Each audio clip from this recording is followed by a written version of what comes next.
All right, welcome to another Deep Dive. And today we're going to get into something that I think a lot of people are curious about. We're going deep on type 2 diabetes and specifically, the possibility of reversing it. All right. We have your type 2 diabetes management guide. Right. And it sounds like you're particularly interested in how to actually make that reversal happen. So Yeah. that we're going to dig into. Yeah, it's fascinating because I think a lot of times we think about type 2 diabetes as being a lifelong condition, but the research is showing that for many people, it's actually possible to achieve remission through lifestyle changes. Remission. So not just managing it, Right. but actually getting your blood sugar levels back to a normal Separate. range. Yeah. Okay, I'm already interested. Before we get ahead of ourselves, let's break down what type 2 diabetes really is beyond just high blood sugar, Yeah. No, you're right. Understanding the kind of the mechanics of it is really key. And so essentially, it all comes down to insulin. And, insulin is a hormone that acts like a key, unlocking your cells to let glucose or sugar from your blood in to be used for energy. In type 2 diabetes, the system gets disrupted, so either your body isn't producing enough insulin or your cells become resistant to it, kind of like a rusty lock that's hard to open. So the glucose builds up in the bloodstream. Yeah. And that's when we start seeing the problems associated with diabetes, right? Exactly. Yeah, over time, that excess glucose in your blood can damage your blood vessels and your organs, and that, increases your risk for serious complications, things like heart disease, nerve damage, even vision problems. Okay, so yeah, definitely not something to take lightly. So back to that idea of reversing type 2 diabetes. Is that really possible? Yeah. So, the word reversal can be a little bit misleading. Technically, there's no guaranteed permanent cure. But what we're talking about is achieving remission. So, where your blood sugar levels return to a normal range without needing medication, it's not a quick fix. But for many people, it is achievable through some key lifestyle changes. Okay, all right, so spill the beans. What are these magical lifestyle changes? Well, the first and often, I think, the most impactful is weight loss. Okay.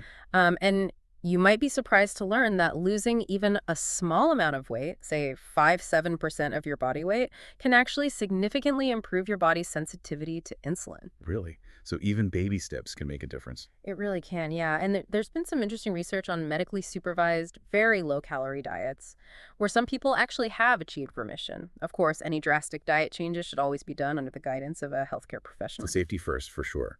But even beyond those extreme diets, I'm guessing what we eat plays a big role in, managing and maybe even reversing type 2 diabetes. Absolutely, yeah. It's all about shifting towards a diet rich in whole, unprocessed foods.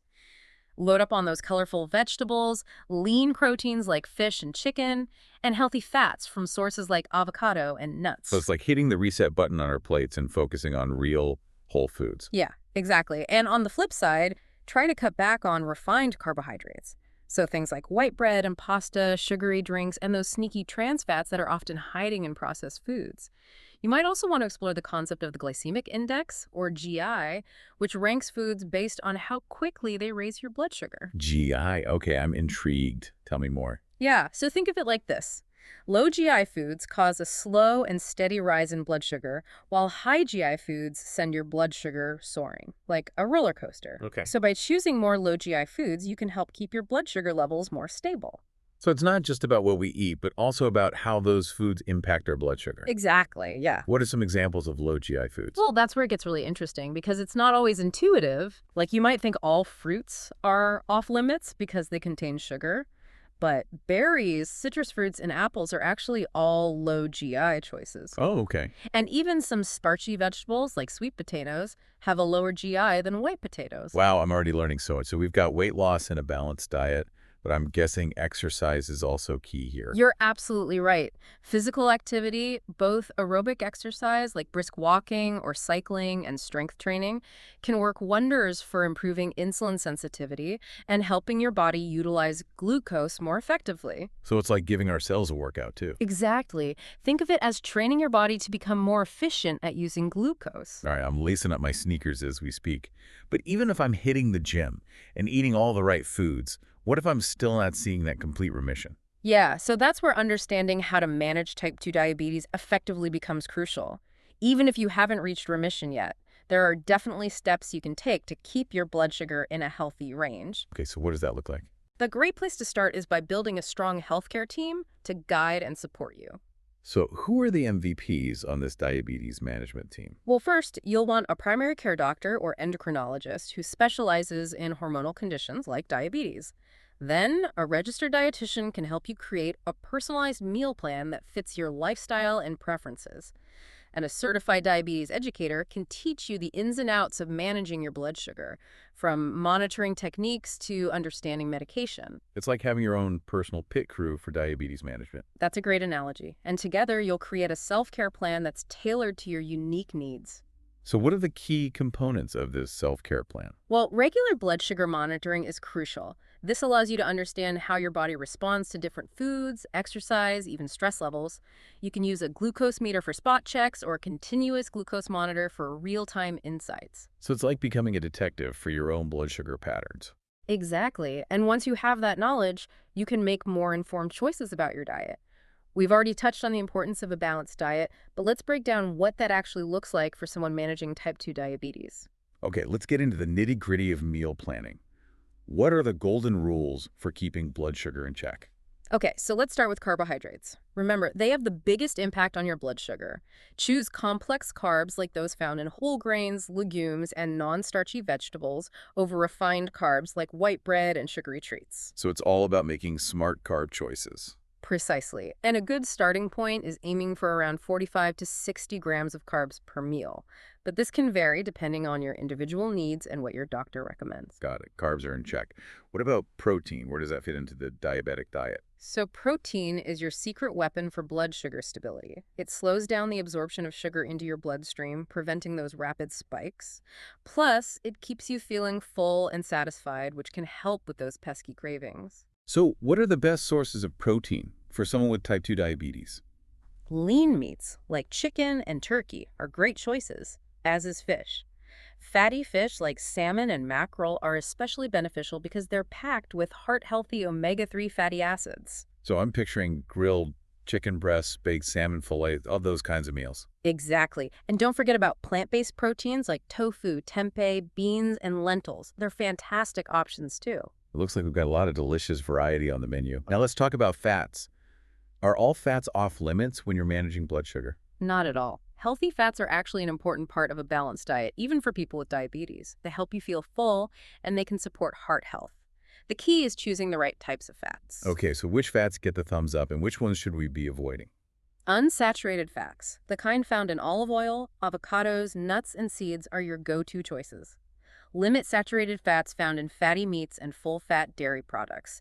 And definitely try to avoid those sneaky trans fats often lurking in processed foods and fried goodies. It's like choosing the heart-healthy fats over the not-so-healthy ones, right? Exactly. And here's another tip.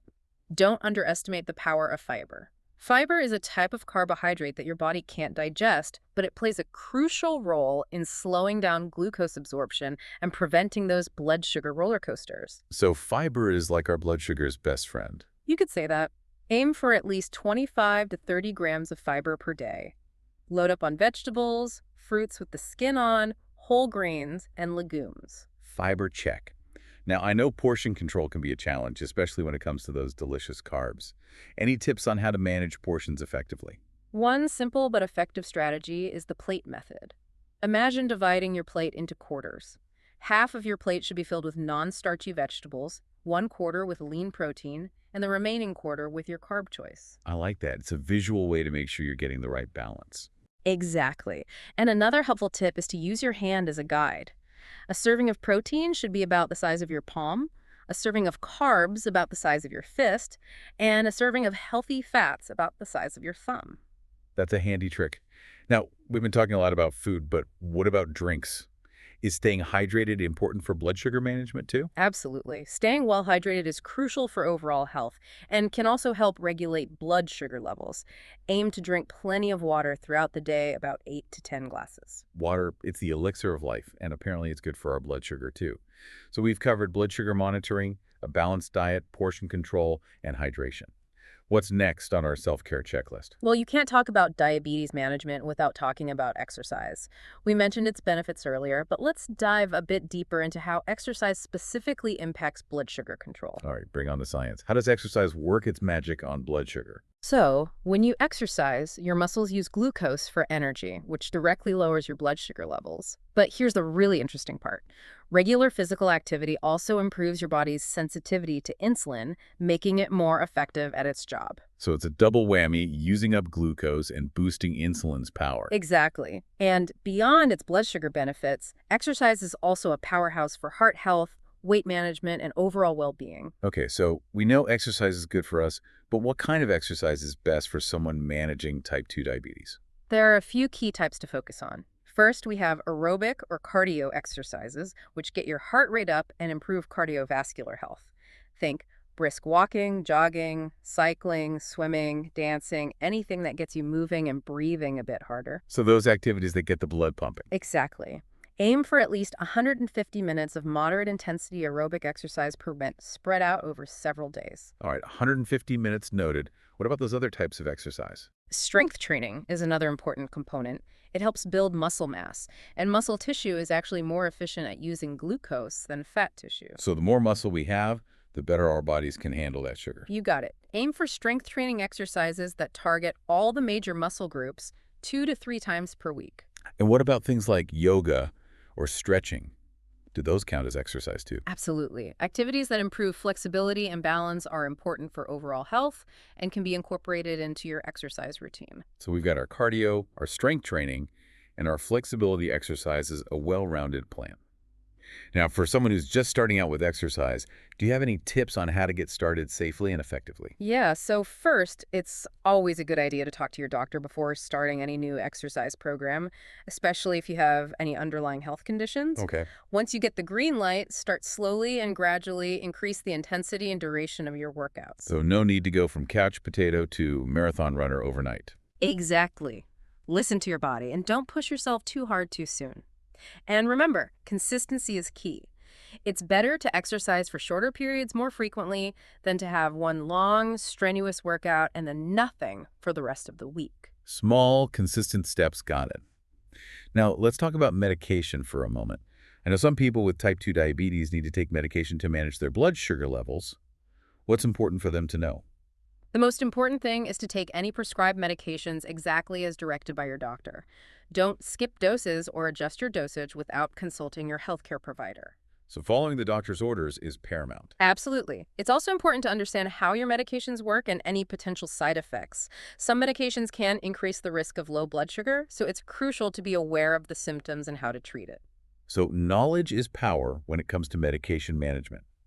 Now, beyond diet, exercise, and medication, are there any other lifestyle factors that can impact blood sugar control? Yeah, so stress plays a significant role.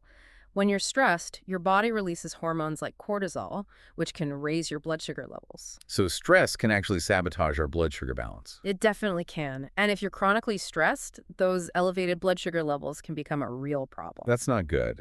So how do we break this stress cycle and keep both our minds and our blood sugar in check? It comes down to finding healthy coping mechanisms. And the best ones are those that resonate with you personally. Some people find relief through physical activity, going for a run, hitting the gym, taking a yoga class. Others find solace in creative pursuits like painting, drawing, or playing music. So it's about finding those activities that bring us joy and help us de-stress. That's the key. And don't underestimate the power of simple things like spending time in nature, listening to calming music, or practicing deep breathing exercises. Even just taking a few minutes each day to focus on your breath can have a profound impact on your stress levels and overall well-being. I'm a big believer in the power of deep breathing. It's amazing how just a few deep breaths can shift your whole state of being. Now, I know we touched upon sleep earlier, but I'd love to hear more about its connection to blood sugar control. Yeah, sleep is so crucial, but it's often the first thing we sacrifice when we're busy. When you're sleep deprived, your body produces more cortisol, that stress hormone that can raise blood sugar levels. So those late nights are not doing our blood sugar any favors. Definitely not. And it's not just about cortisol. Lack of sleep disrupts the balance of other hormones involved in blood sugar regulation, like insulin and glucagon. It's like our hormonal orchestra is playing out of tune when we're sleep deprived. That's a great way to put it. And beyond the hormonal effects, sleep deprivation can lead to increased appetite and cravings, particularly for those sugary, high-carbohydrate foods that can further spike blood sugar levels. So we're more likely to reach for those donuts and cookies when we're running on fumes. It's true. When we're tired, our bodies crave quick energy, and those sugary treats provide a temporary boost. But, as we've discussed, it's a short-lived solution that ultimately leads to more blood sugar fluctuations and can make managing diabetes more challenging. Okay, I'm officially making sleep a top priority. Not just for my mood and energy levels, but for my blood sugar too. Exactly. It's all interconnected. Okay, so we're back, and I'm ready to tackle those real-world scenarios that can make managing type 2 diabetes a little bit tricky. Yeah, Like navigating those grocery store aisles right. without losing your mind, or Yeah. attending social events without feeling deprived. Exactly. It's all about having a game plan and remembering that, managing your health doesn't mean giving up on life's pleasures. So let's start with grocery shopping, which can feel like a minefield when you're surrounded by all those tempting but not so healthy choices. I can relate to that. Those brightly colored packages and promises of convenience can be hard to resist. So how do we stay focused and fill our carts with those diabetes-friendly foods? Well, first things first, have a strategy. Before you even step into the store, take some time to plan your meals for the week and make a detailed shopping list. This will help you stay focused and avoid those impulse purchases. So it's about going in with a clear mission, not just wandering aimlessly and hoping for the best. Exactly. Think of it like a treasure hunt. Armed with your map, aka your shopping list, you're more likely to find those hidden gems, those nutrient-rich foods that support your health goals. I like that. It's like we're on a mission to stock our kitchens with blood sugar balancing goodness. So once we're in the store, armed with our trusty list, are there any specific sections that we should be making a beeline for? The produce section should always be your first stop. Fill your cart with a rainbow of colorful fruits and vegetables. They're packed with vitamins, minerals, fiber, and antioxidants. Aim for variety. The more colors, the better. So we're talking leafy greens, bright bell peppers, those vibrant berries. It's like an edible work of art. I love that image. And don't forget about the frozen fruit and veggie aisle, too. Frozen produce can be just as nutritious as fresh, sometimes even more so, because it's often picked at its peak ripeness and flash frozen to lock in nutrients. That's a good point. I always have bags of frozen berries and veggies in my freezer for those days when I'm short on time. It's a great strategy. Now, once you've conquered the produce section, head over to the protein aisle. This is where you'll find those lean protein sources we talked about earlier: chicken breasts, turkey breasts, lean cuts of beef and pork, and of course, fish. And don't forget those plant-based proteins too. You're absolutely right. Tofu, tempeh, lentils, those are all excellent choices as well. And while you're browsing the aisles, remember those marketing claims can be tricky. Words like natural, healthy, and low fat don't always tell the whole story. I've definitely fallen for those marketing traps before. It's like they're whispering sweet nothings in your ear, promising health and happiness, but you have to check the fine print, right? Exactly. Always read the nutrition facts panel and the ingredient list to see what's really going on behind those catchy phrases. And here's another tip. Stick to the perimeter of the store. That's where you'll typically find the freshest, least processed foods produce, meats, dairy, and eggs. So it's like a treasure map for healthy eating. Stick to the perimeter, avoid the processed food labyrinth in the center aisles. Love it. Now, grocery shopping is one thing, but social events can be a whole other challenge. Birthday parties, potlucks, happy hour. How do we navigate those without feeling like we're missing out or constantly saying no? Yeah, I think we've all been there, that feeling of wanting to enjoy ourselves without derailing our health goals. Any tips for striking that balance? Well, it starts with shifting your mindset. Instead of viewing these events as obstacles, think of them as opportunities to connect with people, enjoy the atmosphere, and make choices that align with your well-being. So it's about focusing on the social connection and finding ways to make healthy choices within that context. Exactly. And remember, it's perfectly okay to politely decline foods that don't fit into your plan. You don't need to explain yourself or feel pressured to eat something you don't want. A simple, "I'm good, thanks," is enough. Sometimes keeping it simple is best. Now, any proactive strategies we can use to make those social situations a little easier to navigate? Yeah, if it's a potluck or a gathering where you're bringing a dish, offer to bring something healthy and delicious that you know you'll enjoy. This ensures you have at least one option that aligns with your eating plan. That's a great idea. It takes the pressure off and ensures there's something you can feel good about eating. Right. And if you're going to an event where you don't have control over the menu, try eating a small, balanced meal or snack beforehand. This prevents you from arriving famished and being tempted to overindulge. So it's like setting yourself up for success by not letting hunger dictate your choices. Now, what about those times when you decide to enjoy a treat or something that's not on your everyday menu? It's all about moderation and mindfulness. Savor every bite, enjoy the experience, and don't beat yourself up about it. The goal is to make those indulgences the exception, not the rule. So it's not about deprivation. It's about making conscious choices and finding that balance. Now, let's shift gears for a moment and talk about stress. We all experience stress, and I know it can impact our health in countless ways.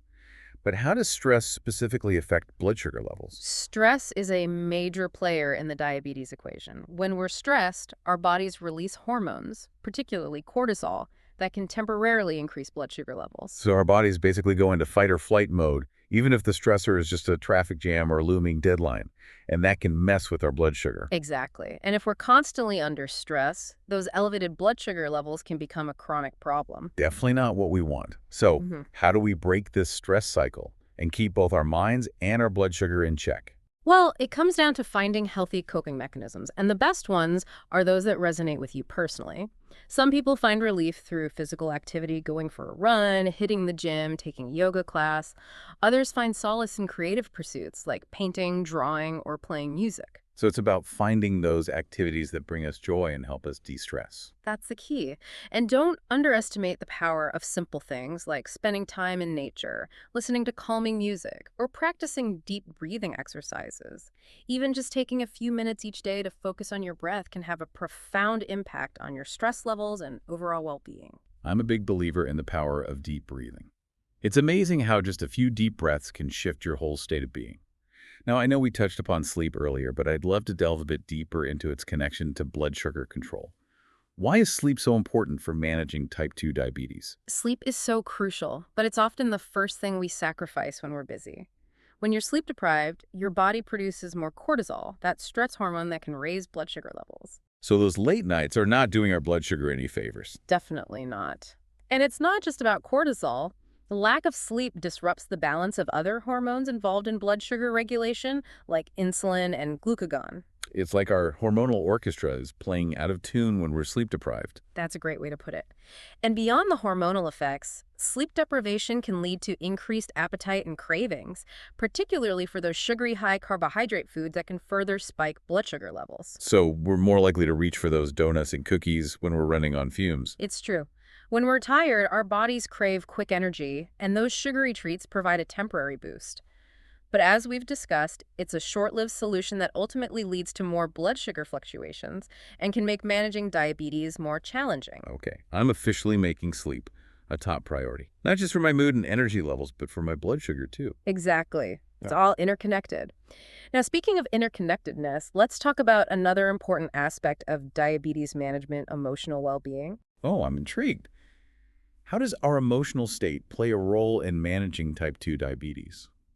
Well, living with a chronic condition like diabetes can be emotionally challenging. It can bring up feelings of frustration, anxiety, even a sense of being overwhelmed. And these emotions can directly impact our behaviors, including our food choices and our motivation to stick with those healthy habits. So it's a two-way street. Our emotions can impact our blood sugar, and our blood sugar can impact our emotions. Exactly. It's all part of that mind-body connection. And that's why it's so important to acknowledge those emotions, seek support when needed, and find healthy ways to cope with the challenges that come with managing diabetes. So what are some of those emotional self-care strategies that can help us stay resilient on this journey? Well, first and foremost, be kind to yourself. Living with diabetes is not easy, and there will be days when you feel discouraged or overwhelmed. It's okay to have those feelings, acknowledge them, but don't dwell on them. So it's all about giving ourselves a little grace and compassion. Exactly. And remember, you're not alone on this journey. Reach out to your healthcare team, your loved ones, or consider joining a support group. Sharing your experiences and connecting with others who understand what you're going through can make a world of difference. It's so powerful to know that you're not alone in this. Now, beyond connecting with others, are there any other emotional well-being practices that can be helpful for those managing diabetes? Mindfulness practices like meditation, deep breathing exercises, or yoga can be incredibly beneficial. These practices help calm the nervous system, reduce stress levels, and increase self-awareness, which can empower you to make healthier choices. So it's about cultivating that inner peace and resilience to navigate the ups and downs of diabetes management. That's a great way to put it. And remember, self-care is not selfish. It's essential for both your physical and emotional well-being. Self-care is a priority, not a luxury. Exactly. Now, we've covered a lot of ground today, from grocery shopping strategies to stress management techniques. Let's wrap up this segment of our deep dive by revisiting the importance of building a strong healthcare team. That's a great reminder. We touched upon this earlier, but it's definitely worth emphasizing. Absolutely. Your healthcare team is your partner in this journey. They're there to provide guidance, support, and expertise every step of the way. So let's recap. Who are the key players on this team?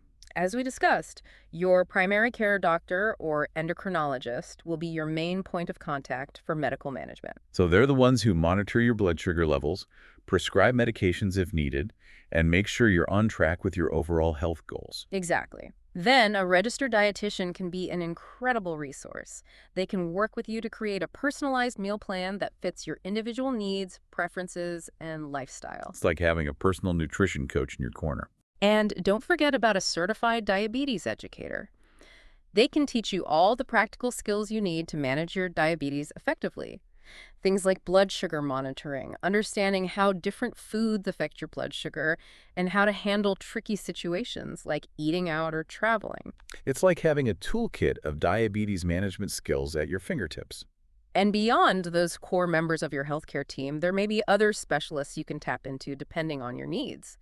For example, if you're experiencing foot problems or vision issues, which can sometimes be related to diabetes, your doctor can refer you to a podiatrist or ophthalmologist. That's good to know. It's reassuring to have that network of support available. Absolutely. Don't hesitate to reach out to your healthcare team with any questions or concerns.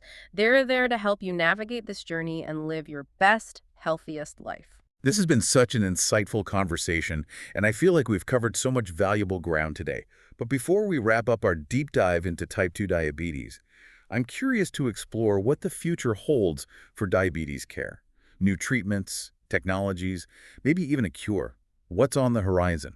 Now you're talking. The future of diabetes care is brimming with possibilities, and that's exactly what we'll be exploring when we return for the final part of our deep dive. Okay, so we're back, and I'm really excited to hear more about these advancements you mentioned. A future where managing type 2 diabetes is, well, easier. Maybe even a world where it's no longer a chronic condition.